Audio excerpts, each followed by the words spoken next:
మీకు కుర్చీ కూడా వేయలేదా? సారీ బాస్, ఇది అన్యాయం. చైతన్య ఎక్కడున్నాడు రబే? ఎత్తుకుతున్నా. కుర్చీలు ఎందుకు వేయలేదు నాన్న? మీడియా మిత్రులందరికీ నా నమస్కారం. మీరందరూ నాతో పాదయాత్రలు నడిచినవారు. ఆనాడు నేను పదే పదే చెప్పేవాడిని, రాయలసీమకి క్యాన్సర్ గడ్డ అన్న వ్యక్తి జగన్మోహన్ రెడ్డి. ఆయన ఎప్పుడు ఆలోచన రాయలసీమ ముందరికి వెళ్ళకూడదు, రాయలసీమ ఏదో వాళ్ళ ఆస్తిలాగా భావించే వ్యక్తి. ప్రజలకి మేలు చేయాలి, పెట్టుబడులు తీసుకురావాలి, పరిశ్రమలు తీసుకురావాలని ఏనాడు వాళ్ళకి ఆలోచన లేదు. దానికి ఒక అద్భుతమైన ఉదాహరణ భారతీ స్టీల్. ఆనాడు మీరు చూస్తే సుమారుగా 11,000 ఎకరాలు, ఒక్కొక్క ఎకరం 18,000 రూపాయలు. ఇంకొక 3,000 ఎకరాలు, ఒక్కొక్క ఎకరం 25,000 రూపాయలు ఒక్క వ్యక్తికి ఇచ్చారు. ఆనాడు వాళ్ళు ఏం చెప్పారు? 10,000 ఉద్యోగాలు వస్తాయి, డైరెక్ట్గా ఇండైరెక్ట్గా 1,00,000 మందికి ఉద్యోగాలు వస్తాయి. ఒక్క ఉద్యోగం రాలేదు. అది పెట్టుకుని ఏకంగా మైనింగ్ లైసెన్స్ తీసుకున్నారు. ఆ మైనింగ్ లైసెన్స్ తీసుకుని సుమారుగా 320 ఎకరాల్లో ఆ రోజు మైనింగ్ చేసి ఏకంగా ఐరన్ ఓర్, సంస్థ పేరు కూడా రెడ్ గోల్డ్, సంస్థ పేరు కూడా మ్యాచ్ చేసి రెడ్ గోల్డ్ అనే సంస్థ పేరుతో ఐరన్ ఓర్ ఇక్కడ నుంచి తీసుకెళ్ళి అమ్మేశారు. దాంతో విపరీతంగా ఆనాడు ఇది మీరు ఇటు పక్కన గాలి జనార్దన్ రెడ్డి గారు, ఇంకో పక్కన జగన్మోహన్ రెడ్డి గారు, వీళ్ళిద్దరికి ఆదాయం వచ్చింది తప్ప కడప జిల్లాకి చెందిన నిరుద్యోగ యువకులకి ఒక్క ఉద్యోగం కూడా రాని పరిస్థితి. ఇంతేకాదు, మీరందరూ ప్రజలందరూ ఒక విషయం ఆలోచించాలి. 2017లో ఆనాడు పెనుగొండ నియోజకవర్గంలో ప్రజలందరికీ పిలిపించి ఒక 1000 ఎకరాలు ఇవ్వండి. కేవలం కియానే కాదు, కేవలం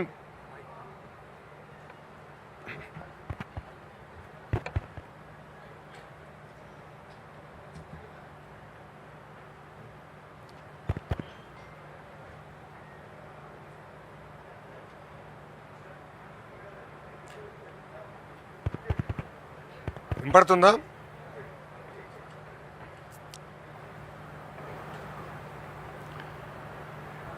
కేవలం కియానే కాదు, కియా అనుబంధ విభాగాలు కూడా మేము తీసుకొస్తాం.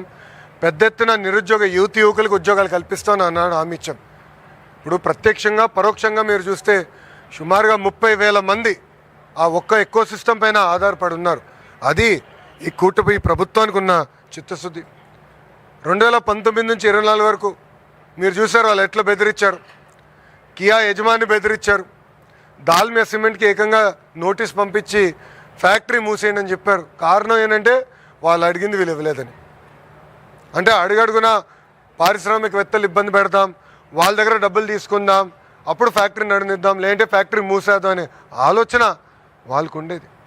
5 సంవత్సరాలు యువతకు ఒక్కరికి ఉద్యోగం రాలే, అనేక ఇబ్బందులు ఎదుర్కొన్నారు.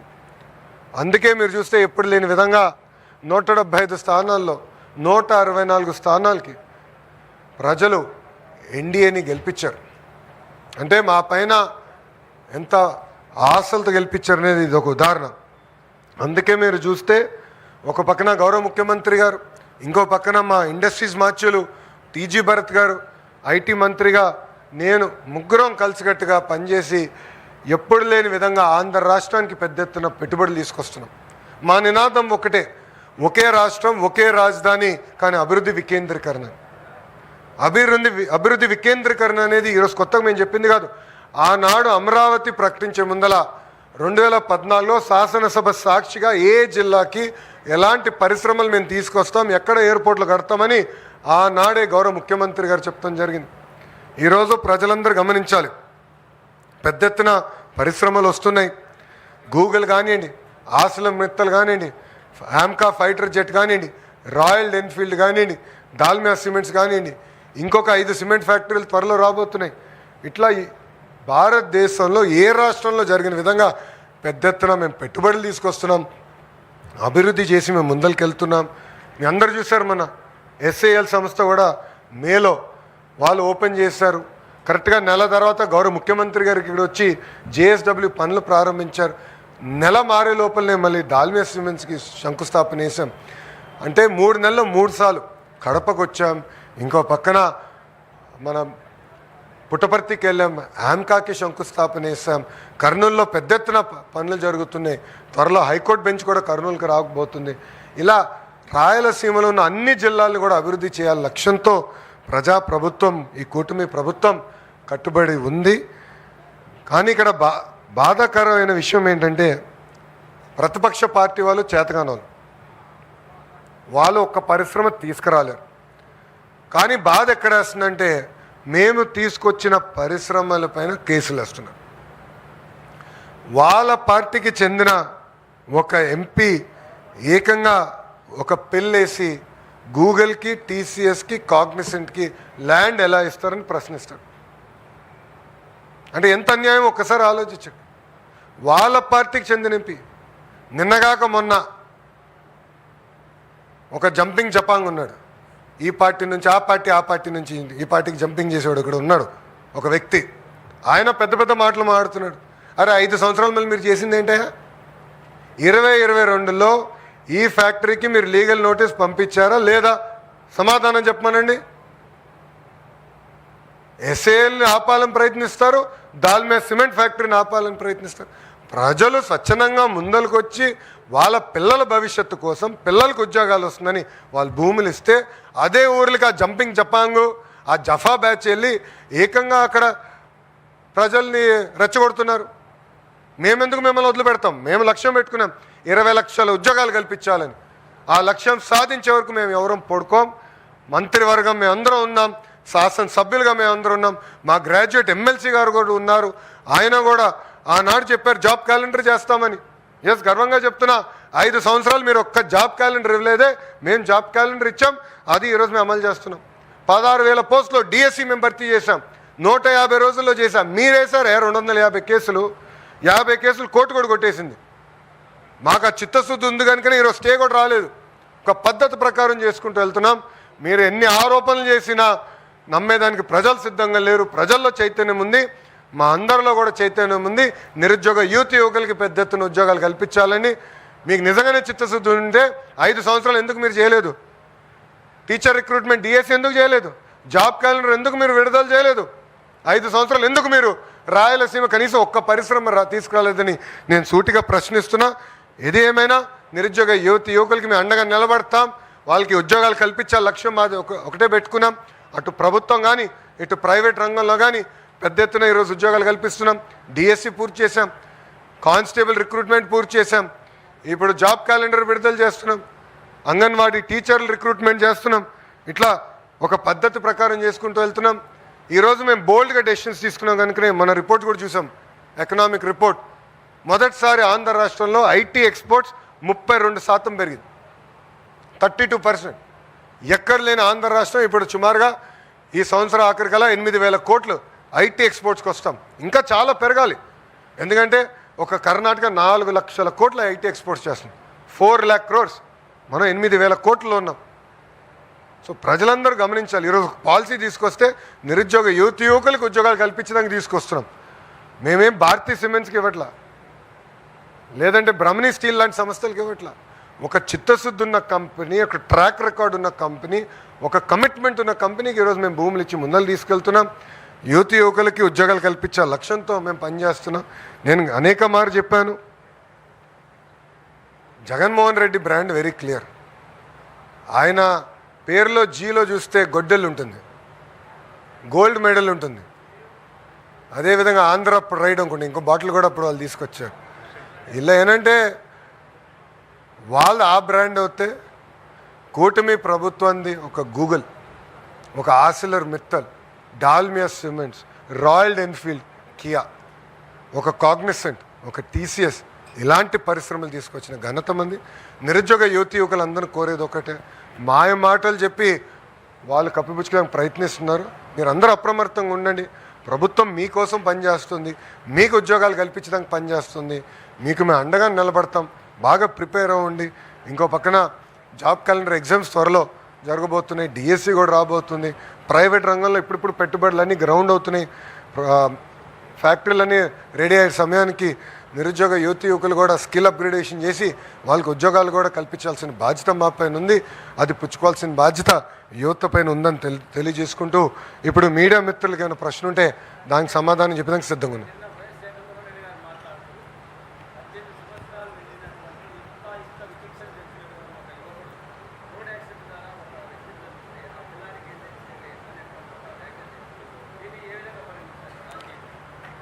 జగన్మోహన్ రెడ్డి గారి party hit and run party అని పేరు పెట్టచ్చు. ఎందుకంటే ఆయన సొంత కార్యకర్తని గుద్ది అతని తల కారు టైర్ కింద పడిన తొక్కుంటూ పోయి ఆగను కూడా ఆగల. ఆనాడు కానీ జగన్మోహన్ రెడ్డి అనే వ్యక్తి ఆగుంటే ఆ వ్యక్తి బతికేవారు. సింగయ్య అనే వ్యక్తి బతికేవారు. ఈరోజు సవాన్ తీసుకుని రోడ్ పక్కన పడేసి పారిపోయాడు. నిజంగానే చిత్తశుద్ధి ఉంటే ఎందుకు కోర్టుకు వెళ్ళాడు? ఆయన కోర్టుకెళ్ళి ఎందుకు స్టే తీసుకొచ్చుకున్నాడు ఇన్వెస్టిగేషన్ పైన? ఎంత అన్యాయమో చూడండి. అంతేకాదు, ఈరోజు వాళ్ళ పార్టీకి చెందిన ఒక మాజీ శాసనసభ్యుడు, నేను డాక్టర్ అని గొప్పలు చెప్పుకునే వ్యక్తి, మాజీ మంత్రి, వాళ్ళ కొడుకు యాక్సిడెంట్ చేశాడు. 18 సంవత్సరాలు. Is a major, is not a minor. 18 సంవత్సరాలు కుర్రోడు యాక్సిడెంట్ చేశాడు. యాక్సిడెంట్ చేసిన తర్వాత ఏం చేయాలి? బాబు ఆ క్షణంలో భయం ఉండుండొచ్చు. ఏం చేస్తాడు? ఇంటికి వస్తాడు. అప్పుడు తల్లిదండ్రులపైన ఉన్న బాధ్యత ఏంటి? అరే నువ్వు చేసిన తప్పురా, అయిపోయింది, వెళ్దాం పోలీస్ స్టేషన్కి, చలో వెళ్దాం, సరెండర్ చేసి న్యాయపరంగా ఏం చర్యలు తీసుకోవాలో అది తీసుకోండి అని చెప్పాలి. తెలంగాణలో ఇట్లనే ఒక కేంద్ర మంత్రి పైన కొడుకు పైన ఆరోపణలు వస్తే ఆ మంత్రి ఏం చేశాడండి? వాళ్ళ అబ్బాయిని తీసుకెళ్ళి నిలబెట్టాడు. లీగల్ రికోర్స్ ట్రై చేశాడు. దాని తర్వాత అబ్బాయిని తీసుకెళ్ళి నిలబెట్టాడు. ఇదిగోండి మా అబ్బాయి సరెండర్ అవుతున్నాడు, న్యాయబద్ధంగా మేము పోరాడతాం అని చెప్పారు. అది చేయకుండా ఎంత చులకంగా చెప్తున్నాడని. ఒక వ్యక్తి చనిపోయాడు. దాంట్లో కుటుంబం ఉంటుంది, తల్లిదండ్రులు ఉంటారు, భార్య ఉంటుంది, పిల్లలు ఉంటారు. ఇంత సింపుల్గా చెప్పేస్తున్నాడు. ఏమవుతుందంటాడు? అంటే ఎక్కడ పోతున్నావు అంటే మీ బాబాయిని చంపేశారు. అట్టనే ఆయనే చంపించాడు. వాళ్ళ బాబాయిని జగన్మోహన్ రెడ్డి చంపించాడు. ఆనాడు నేను చెప్పా, ఈ గడప పైన నేను చెప్పా, కడపలో నేను పాదయాత్ర చేస్తున్నప్పుడు చెప్పా, సొంత బాబాయిని లేపేశాడు, తప్పు కాదంట. సింగయ్యని ఆయనే చంపేశాడు, తప్పు కాదంట. వాళ్ళ పార్టీకి చెందిన వాళ్ళు ఒక వ్యక్తిని గుద్ది చంపేస్తే అది తప్పు కాదంట. మేము చిత్తశుద్ధి ఉంది. పాప మత్స్యకారులు చనిపోతే మా మంత్రి గారు వెళ్ళి ఏకంగా వాళ్ళు పరామర్శించి ఒక్కొక్క కుటుంబానికి 10 లక్షల రూపాయలు మేము అందజేశాం. ఇదే జగన్మోహన్ రెడ్డి అధికారులు ఉన్నప్పుడు 250 మంది మత్స్యకారులు చనిపోతే కనీసం ఆ కుటుంబాన్ని వాళ్ళు పరామర్శించలేదు. ₹1 ఇవ్వలా. ఆనాడు 5 లక్షల ఎక్స్గ్రేషియా, ₹1 కూడా ఇవ్వలా. ఇప్పుడు వెళ్ళి పెద్దదో చేస్తున్నట్టు సినిమా. ఎంత అన్యాయం! మా మత్స్యకార సోదరులు కూడా ఆలోచించాలని కోరుతున్నాను.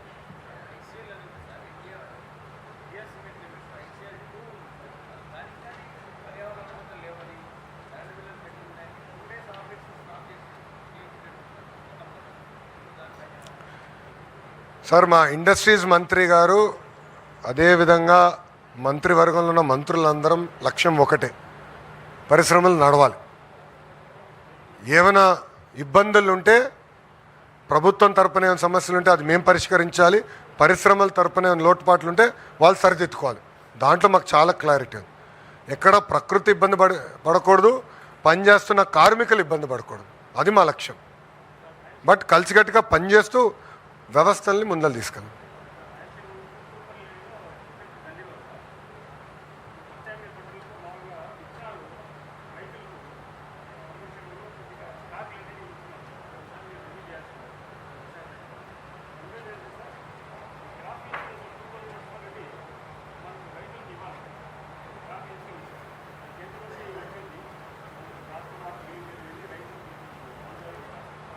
అయ్యా, అది మీరు చూస్తే గత ప్రభుత్వం క్రాప్ ఇన్సూరెన్స్ చేయలేదు.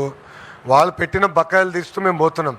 ఇప్పుడు స్కూల్ ఎడ్యుకేషన్ను సుమారుగా 5,000 కోట్లు వాళ్ళు బకాయిలు పెట్టి వెళ్ళారు. మళ్ళీ ఈ రన్నింగ్ ఇయర్ నేను పే చేయాలి.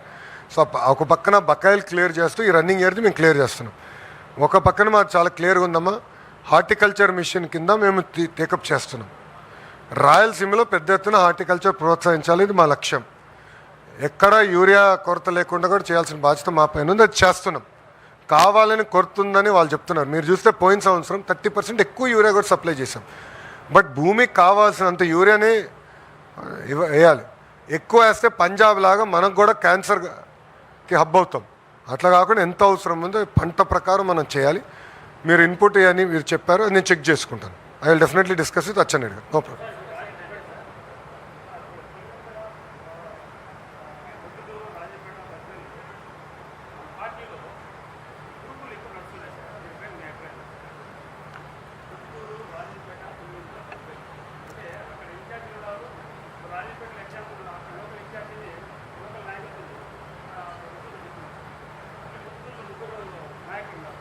అన్నా మేము కలిసికట్టుగా పనిచేస్తాం. మేము ఒక నిమిషం బద్వేల్ది నేను క్లారిటీ ఇచ్చాం, ఇన్ఛార్జ్ మార్చాం, పార్టీ ముందరికి వెళ్తుంది. పార్టీలో పోటీ అనేది ఉంటుంది కదా, పార్టీలో పోటీ ఉండదని ఎట్లా అనుకుంటారు? మంగళగిరిలో కూడా పోటీ ఉంటుంది, కానీ మేము అందరం ఒకే కుటుంబం, తెలుగుదేశం పార్టీ కుటుంబం. మా మధ్యలో ఏమైనా సమస్యలు ఉంటే మేము 4 గోడలు కూర్చుని మా సమస్యలు మేము పరిష్కరించుకుంటాం. అదేమైనా ఉంటే మా ఇన్ఛార్జ్ మార్చులు ఉన్నారు, మా జోనల్ కోఆర్డినేటర్ ఉన్నారు, మా సమస్యలు మేము పరిష్కరించుకుంటాం. బయట వాళ్ళు అవసరం లేదు. We will solve our own problems, no problem.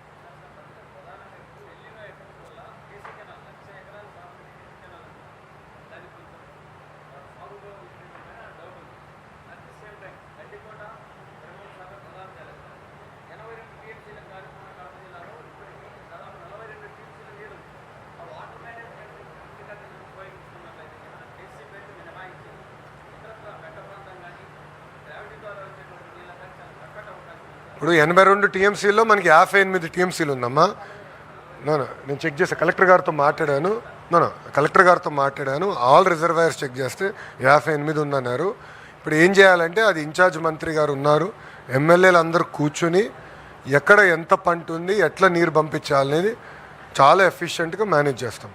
ఎందుకంటే వాటర్ మేనేజ్మెంట్ అనేది పెద్ద ఆర్ట్, అది చాలా సిస్టమేటిక్గా చేయాలి, అది మేము చేస్తాం.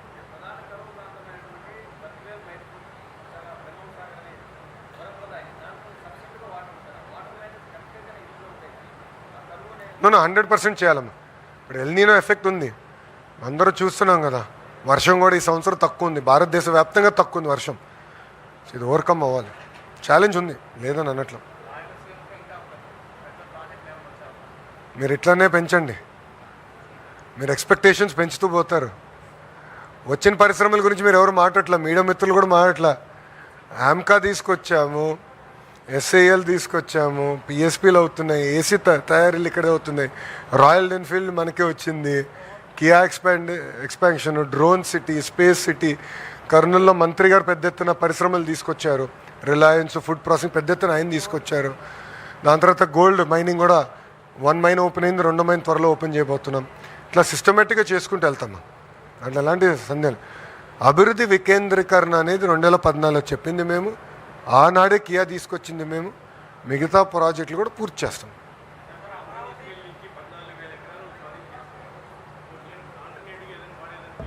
ఏదైనా బ్రాహ్మణి స్టీల్స్కి ఇచ్చిన భూమిలో కోర్టులో లీగల్ లిటిగేషన్ అంతా క్లియర్ చేసి ప్రభుత్వం తిరిగి ఆ భూమిని స్వాధీనం చేసుకుంటాం జరిగింది. తప్పనిసరిగా మంచి ఇన్వెస్టర్స్ తీసుకొచ్చి నిరుద్యోగ యువకులకి ఉద్యోగాలు కల్పించే పరిశ్రమలు తీసుకొచ్చి ఆ పరిశ్రమలు పెట్టించే బాధ్యత మేము తీసుకుంటాం.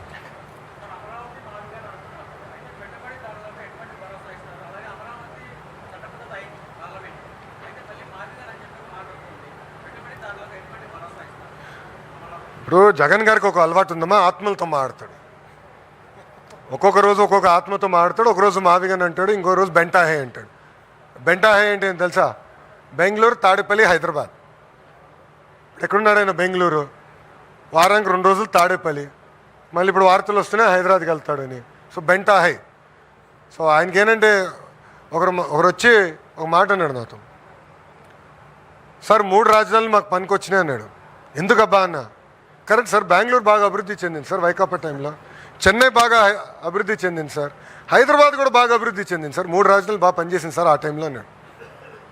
అలా ఉంటుంది. సో పాయింట్ ఏంటంటే అమ్మా, ఇన్వెస్టర్స్ అందరూ గమనిస్తారు, ప్రజలు గమనించాలి, ప్రజలు అప్రమత్తంగా ఉండాలి. ఎందుకంటే కావాలని దుష్ప్రచారం చేసి కొత్త కొత్త నినాదాలు తీసుకొస్తే ఉన్న పెట్టుబడిదారులు కూడా రేపు రారు. దానివల్ల ఇబ్బంది పడేది నిరుద్యోగ యువకులు. సో అది ప్రజలు కూడా గమనించాలి, నిరుద్యోగ యువకులు గమనించాలని కోరుతున్నాం. యాజ్ పర్ షెడ్యూల్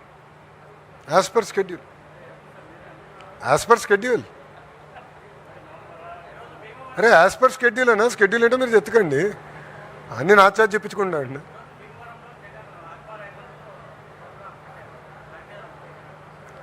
ప్రోగ్రాం పెట్టుకునే హక్కు ఆయనకు ఉంది. ఆయనలాగా మేము ఆయనలాగా మేము హౌస్ అరెస్టులు చేయట్లా, పర్మిషన్లు ఇవ్వకుండా పోవట్లా.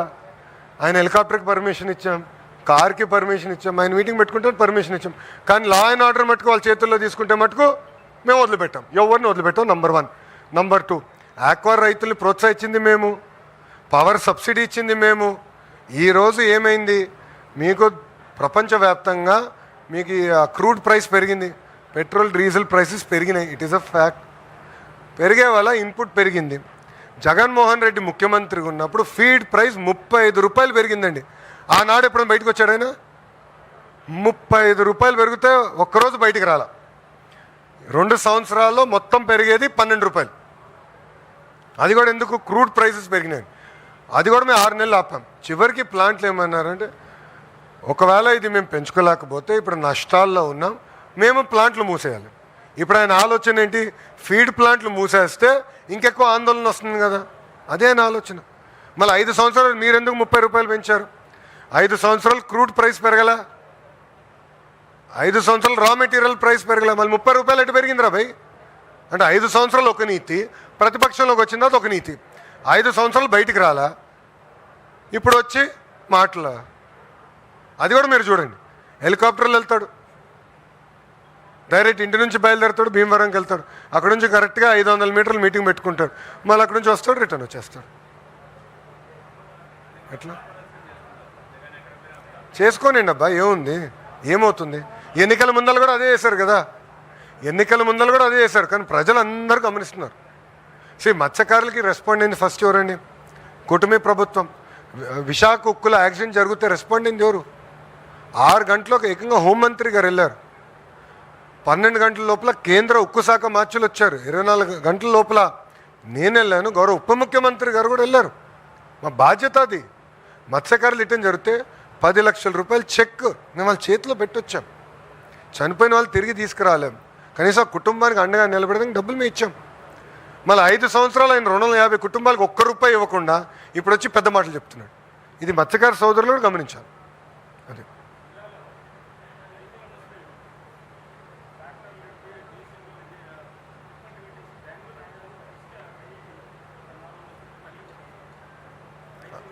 వివరాలు ఇవ్వండి అమ్మా, మంత్రి గారు విల్ రివ్యూ ఇట్. మీరు వివరాలు ఇవ్వండి. నో మీరు ఇవ్వండి వివరాలు, మంత్రి గారు వస్తారు నెలకు ఒకసారి, ఏమైనా ఉంటే ఇవ్వండి, will take it up. Sir మళ్ళీ రిక్వెస్ట్ చేస్తున్నా, వివరాలు మంత్రి గారికి ఇవ్వండి, మంత్రి గారు విల్ రివ్యూ ఇట్. మీరు రాసినంత మాత్రం నిజం. నా అభిప్రాయం ఏముంటుంది? ఎట్లున్నారు సార్ మీడియా మిత్రులు కూడా ఎట్లా అడుగుతున్నారు, నాకు ఆశ్చర్యంగా ఉంది. నా అభిప్రాయం 1 సెకండ్, మీరు మాట్లాడేటప్పుడు నేను అడ్డు రాలా, నేను పూర్తి చేయనండి. మీరేం అడిగారు? ఎవరో తప్పు చేస్తున్నారు. నా అభిప్రాయం ఏముంటుంది? ఎవరైనా తప్పు చేస్తే చట్టపరంగా చర్యలు తీసుకుంటాం, దాంట్లో ఎలాంటి అంబిగ్యూటీ మాకు లేదు బాస్, ఎలాంటి అంబిగ్యూటీ లేదు. నేను తప్పు చేసినా గౌరవ ముఖ్యమంత్రి గారు ఎవరినో వదిలిపెట్టరు, నన్ను కూడా వదిలిపెట్టరు. మాకంత క్లారిటీ ఉంది మా ముఖ్యమంత్రి గారు. దేవుడి దయ వల్ల జగన్ లాంటి వ్యక్తి మా నాయకుడు కాదు. నీతి నిజాయితీగా బతికే వాళ్ళం మేము. వాళ్ళు ఎన్ని కేసులు వేసినా ఒక్క కేసు నిలబడాల ముఖ్యమంత్రి గారి పైన. ఎందుకు? ఏనాడు మేము తప్పు చేయాలి. సో న్యాయపరమైన చర్యలు మేము తీసుకుంటాం. వివరాలు ఉంటే మంత్రి గారు అబ్సల్యూట్లీ నో ఇష్యూ. ఓకేనమ్మా, థ్యాంక్ యూ అమ్మా, జై హింద్, థ్యాంక్ యూ.